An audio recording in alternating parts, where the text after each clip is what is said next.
Welcome to Quick Fix, the show where I answer your most commonly asked tech questions in 90 seconds or less. Today, we're diving into a great classic. Start the clock.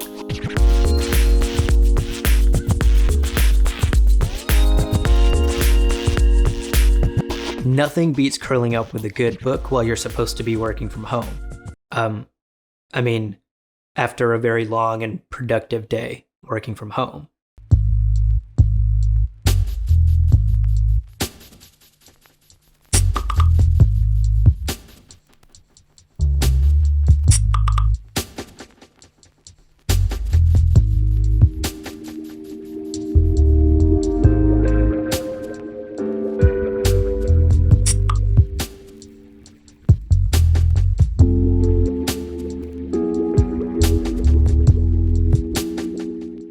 But most libraries are closed during the coronavirus pandemic, so you might be wondering where you can get your hands on something new to read without having to spend any money.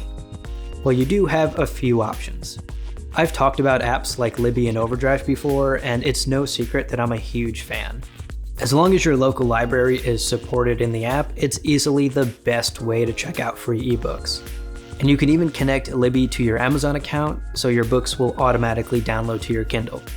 Now, just like physical books, there are a limited number of copies, so that means you might have to wait weeks or even months for more popular titles, which is kind of a bummer. You could also try sites like Gutenberg or Open Library or ManyBooks, all of which host free ebooks for you to download on your devices. Now, the downside here is that these aren't exactly last week's New York Times bestsellers. Most of the titles available are going to be classics or things that have entered the public domain. But it is a great excuse to finally download and read Sherlock Holmes. And finally, during the pandemic, a lot of big-name retailers are giving away free ebooks. So be sure to check Apple Books or Google Play or Amazon to see which titles you can snag for free.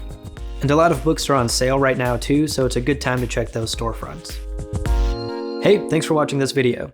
If you have another tech question you want me to try and tackle in 90 seconds or less, leave a comment below or email me. And of course, please share your book recommendations. I've already blasted through that bookshelf over there. And as always, don't forget to subscribe to Lifehacker on YouTube.